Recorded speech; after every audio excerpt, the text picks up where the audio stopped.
Hello friends, welcome back to another reaction video. So दोस्तों, डरावना सेठ की ऑडियंस तो आज बहुत ज़्यादा खुश होगी। मैं भी कहीं ना कहीं खुश हूँ बिकॉज अगर कंपेयर किया जाए अदर व्लॉगर के साथ तो येस, वो डिज़र्व करती थी और डिज़र्व करती हैं बिकॉज आज भी उनका कंटेंट बाकी के कंटेंट क्रिएटर से फिर भी फार फार फार बेटर है।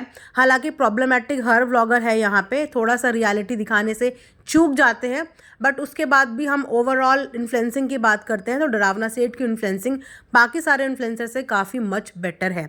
तो उसी के साथ बात करते हैं डरावना सेठ की केरला सीरीज़ की, जिसे लोगों ने बहुत ज़्यादा पसंद किया।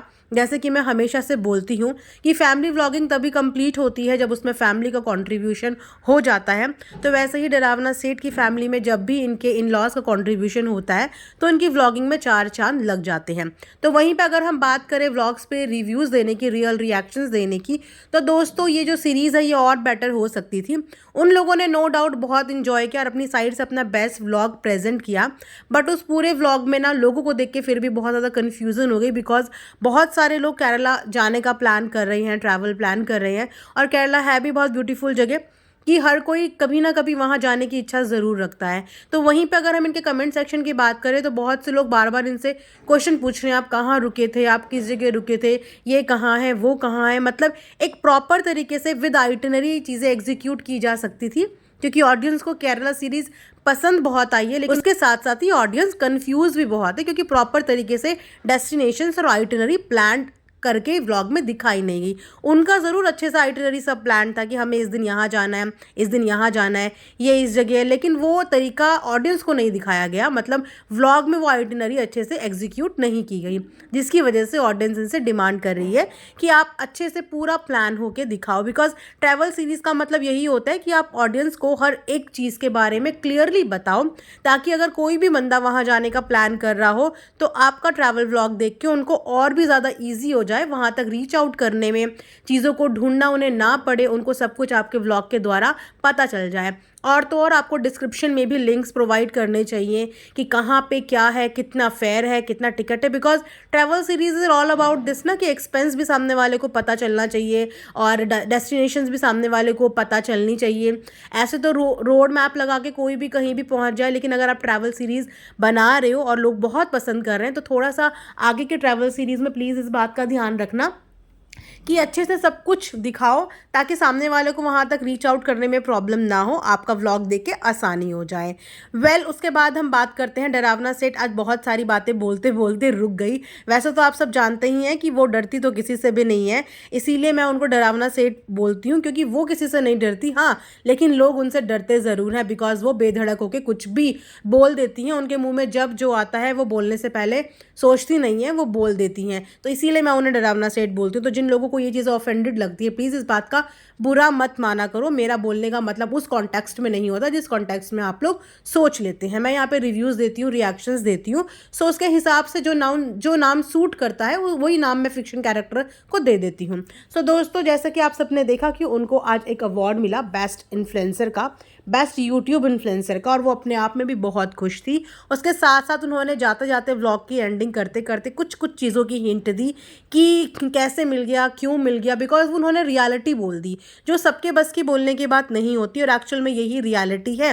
हर अवार्ड्स के पीछे की यही रियलिटी है। हम भले ही सामने वाले को कितना भी प्यार करें, ऑडियंस कितना भी प्यार करे, but when it comes to award, when it comes to acknowledge stage पे, तो वहाँ पे थोड़ा सा ग्रुपिज्म चलता ही है। और ये कई बार कई सेलिब्रिटीज़ ने अपनी साइड से हिंट देने की कोशिश की है, क्योंकि अगर देखा जाए तो वाकई में डरावना सेठ के व्लॉग बाकी लोगों के व्लॉग्स के हिसाब से बहुत बेहतर नहीं बेहतरीन होते हैं। और मैं ये भी बोलूँगी कि डरावना सेठ मैंने ऐसी पहली इन्फ्लुएंसर देखी थी जो अपना पेट्स का कंटेंट लेके आई थी, जिन्होंने पेट्स के साथ अपना प्रेम और पेट्स के साथ अपना एक कंट्रीब्यूशन और फैमिली में पेट्स के लिए क्या उनका प्यार है ये सब दिखाना शुरू करा। उसके बाद देखा देखी तो बहुत लोगों ने पेट्स घर में लाए, कंटेंट बनाना शुरू किया, पेट्स से प्यार मोहब्बत दिखाया, मतलब बहुत लोगों ने। लेकिन मैंने शुरुआत उन्हीं के पास से होती हुई देखी। तो जिस बंदी ने शुरुआत करी उसको ही बेस्ट इन्फ्लुएंसिंग का अवार्ड मिलने में इतना ज़्यादा टाइम लग गया। हालांकि आप जानते हैं कि डरावना सेठ को बहुत कम लोग होते हैं जो उनकी व्लॉगिंग को पसंद नहीं करते। मतलब अगर हम 100% का रेशो ले तो 100 में से आई थिंक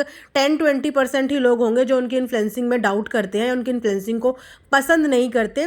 लेकिन बाकी के लोग उनकी इन्फ्लुएंसिंग को और उनके व्लॉग्स को बहुत ज़्यादा प्यार देते हैं। सोचो कि इतना प्यार होने के बावजूद डरावना सेठ के लिए इतना स्ट्रगल क्यों हो गया? क्यों यूट्यूब के अवार्ड्स है, यूट्यूब की टीम ने उन्हें अप्रोच नहीं किया? क्यों उनको बार बार बुलाया नहीं?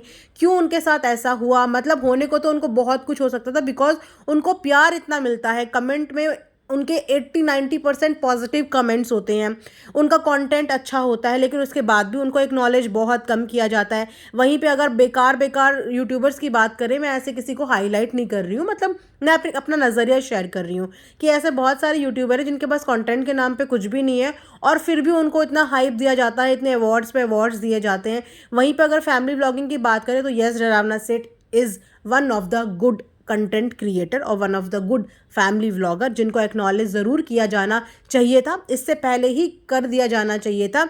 लेकिन उन्होंने भी साफ और स्पष्ट शब्दों में यही कहा है कि ग्रुपिज्म चलता है, हर जगह ग्रुपिज्म चलता है, जिसकी वजह से अवार्ड जो है वो इन हाउस ही डिस्ट्रीब्यूट हो जाते हैं, भाई बंदी में डिस्ट्रीब्यूट हो जाते हैं, एक दूसरे का नाम रेफर करके डिस्ट्रीब्यूट हो जाते हैं। तो जो डिज़र्व करता है ना, उसको इस जगह पे पहुंचने के लिए वाकई में टाइम लग जाता है। लेकिन ऐसा नहीं है कि वो इंसान पहुंच नहीं पाता, डेफिनेटली पहुंचता है। बोलते हैं ना, कभी कभी रास्ते हमें देर से मिलते हैं, लेकिन जो चीज़ें देर से मिलती है ना, वो चीज़ें लाइफ में बेस्ट मिलती हैं।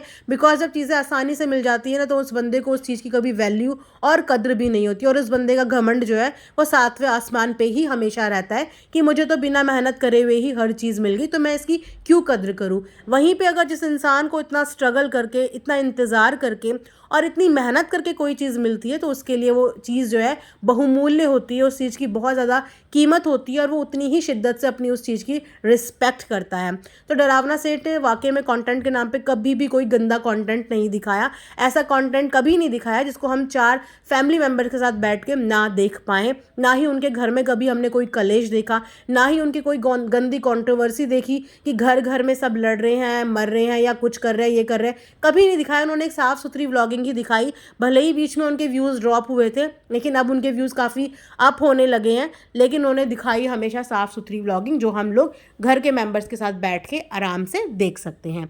सो ये मेरा आज का रिव्यू था उनके इस व्लॉग के बारे में। आई होप आप लोगों को पसंद आया होगा। लाइक, शेयर एंड सब्सक्राइब ज़रूर करें। And thanks for watching earth mom Dehradun.